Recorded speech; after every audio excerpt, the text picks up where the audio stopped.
See, he inherited that from Tommy Wiseau, the ability to destroy environment around him. It all comes together.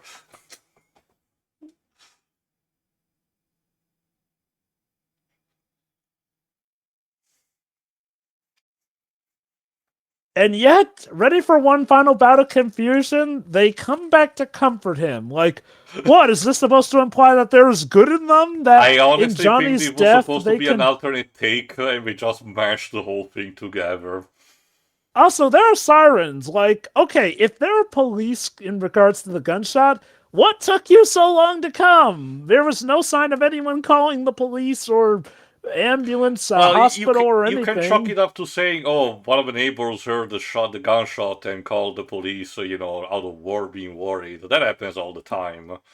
That's the problem, though. It's daytime now, which implies that if somebody did call it in, I assume they would have heard the gunshot at night. They took forever to get here. Okay, movie, can you move on? We get it. Well, I'll give Wiseau this. He manages to not move his head up like in the Uwe film. Yeah, we actually managed to make a convincing corpse. He did something right! Much like Tobin Bell did in the first Saw movie. It's all connected. And that's how the was room the ends. room. Very dramatic, I get it. Cow. There's no post-credit scene, so Johnny will not be invited to the Birdemic Initiative. Final thoughts, Dej. So, for years, I was avoiding this movie because I didn't want to see how terrible it was. Also, I didn't want to see Tommy Wiseau's ass. That's the real reason why I didn't want to see this movie. Fully imprinted into your skull, Dej. Congratulations. Yeah, look, I've been watching a lot of porno lately. So surprisingly, I've seen worse. But I've said it multiple times. This is actually kind of par for the course for a lot of bad streaming shows and movies. Like the Hallmark type of movies. Yeah, and I feel like Tommy was essentially ahead of the game in that regard. It's a bad movie, but I guess looking at the context of it, 2003, it was pretty bad. Again, Dej, you have to remember also, he did not originally intend this to be so bad it's good. Yeah. Honestly, it's not even so bad it's good. It's actually kind of boring. Yeah.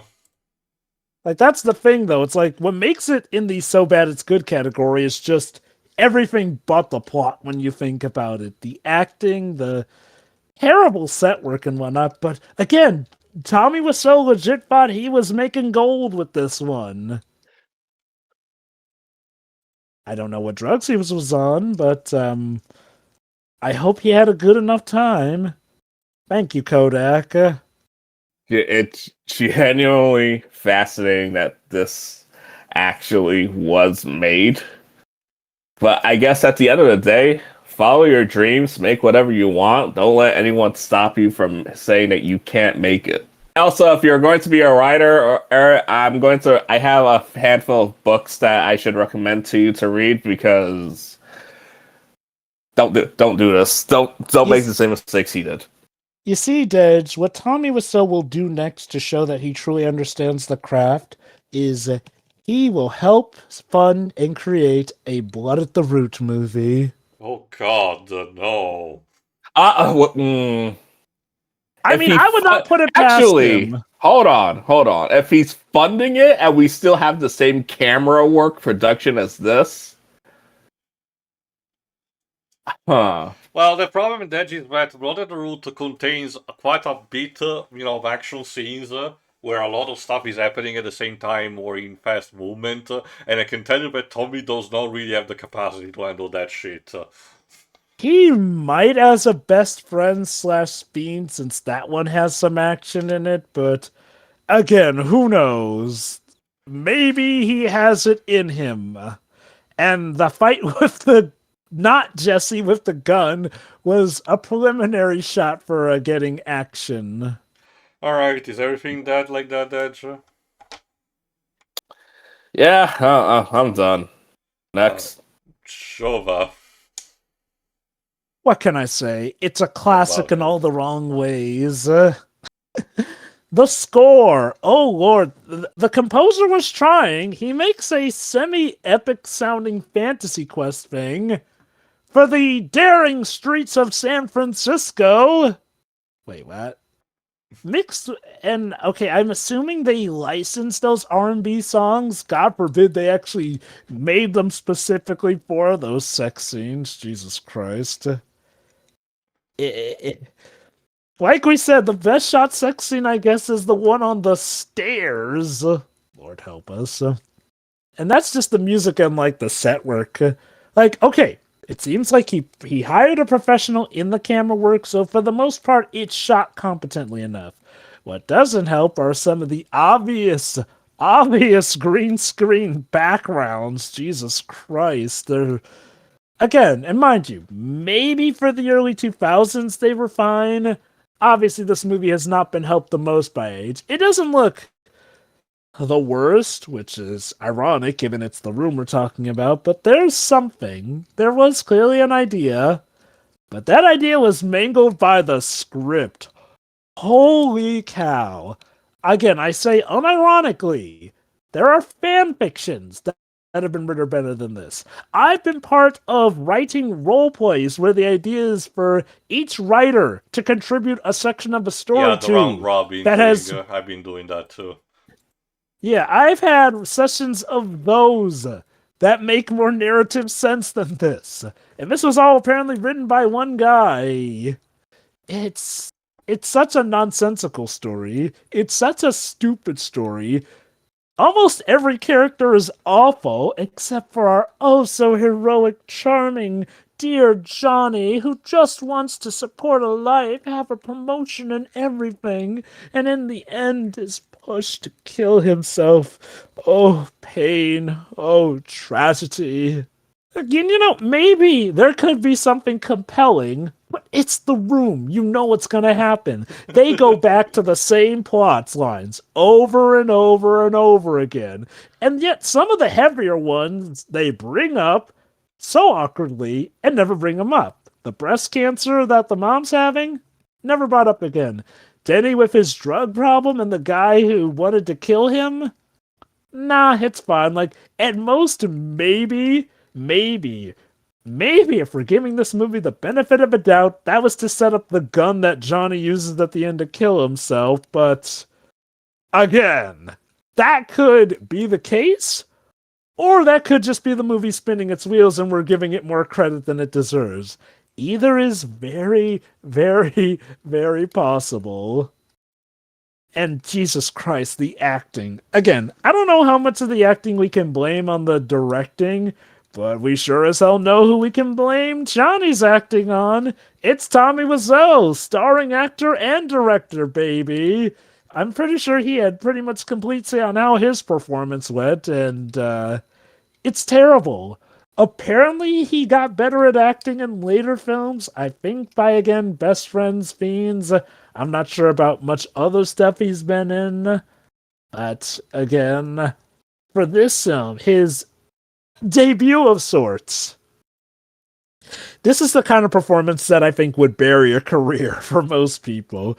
I would not blame anyone for being wary about giving me work again if this was my first ever installment for an official performance, because holy cow, I don't think he knew what he was doing at the time. And again, knowing what we know about the mental issues, maybe that was indeed the case. Maybe he was having a Stephen King case where he was out of it for the making of this movie. That would explain more than anything the plot has explains it.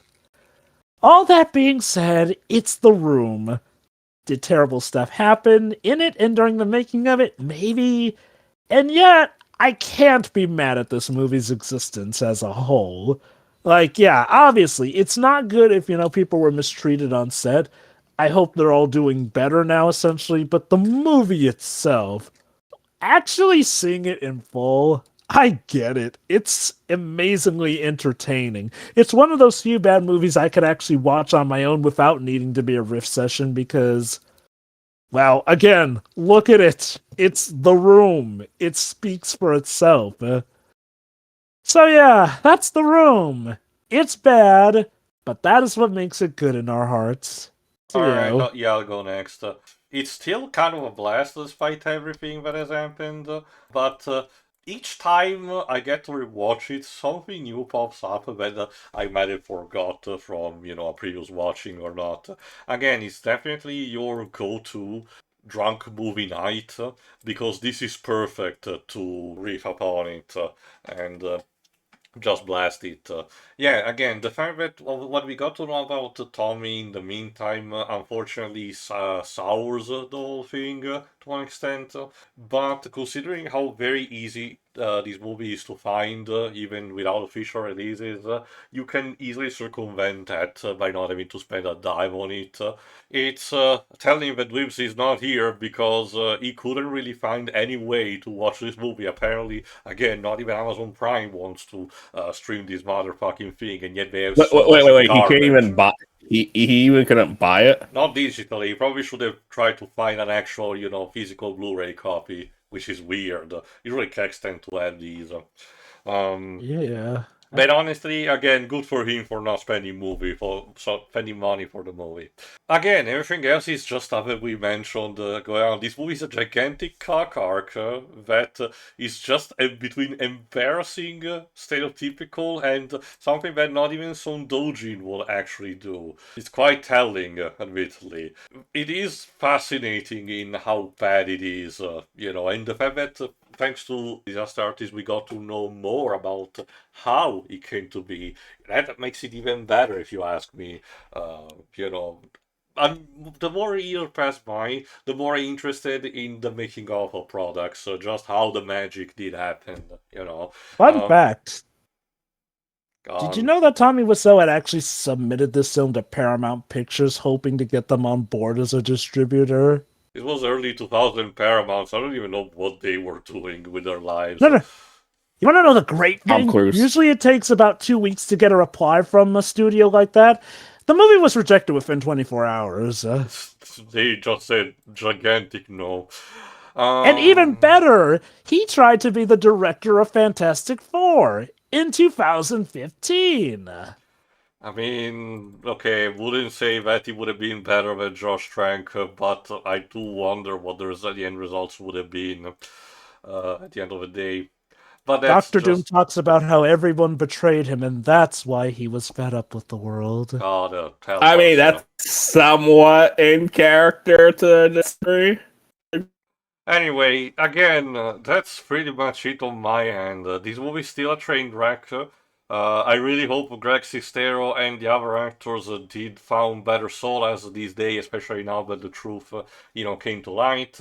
And who knows, as for Tommy, like, whatever he's doing, I might keep an eye out, but this is going to be most of my interest for his body of work.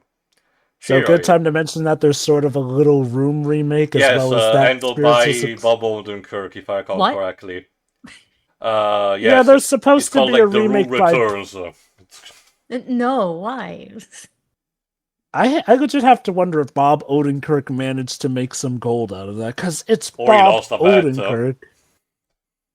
That's possible too. Anyway, that's it for my final thoughts, so Shira, if you please. Well, that was definitely a rewatch. Yeah, aside from some one-liners that were picked up by the internet, because of course they were, this was very, pretty stupid, honestly. Like, the characters are all awful. They have weird priorities. The acting is acting. Yep, we'll go with that. What about that music? Sometimes it's trying way too hard. And the same with the camera work as well. It's like, props for trying, I guess. Considering what you're working with. It is a good point, though, that, like, we mentioned at the start that, if you want to make something, just make it. Honestly, good advice. Like, even if it's coming from Tommy Wiseau, just make the thing. You have free will. You're not gonna be Toby Fox, but honestly, you don't have to. No, just make the thing. Mm-hmm. But that's it. That was The Room. Yay. Well, I guess that only leaves us to watch eventually, the Disaster Artist. Who knows when will happen. I would like to see that, Me actually. Me too, properly, because I only know about the key stuff and some quotes from Sure. the book. So, I wouldn't mind watching that with you too. So, see you for that. See ya. See you then.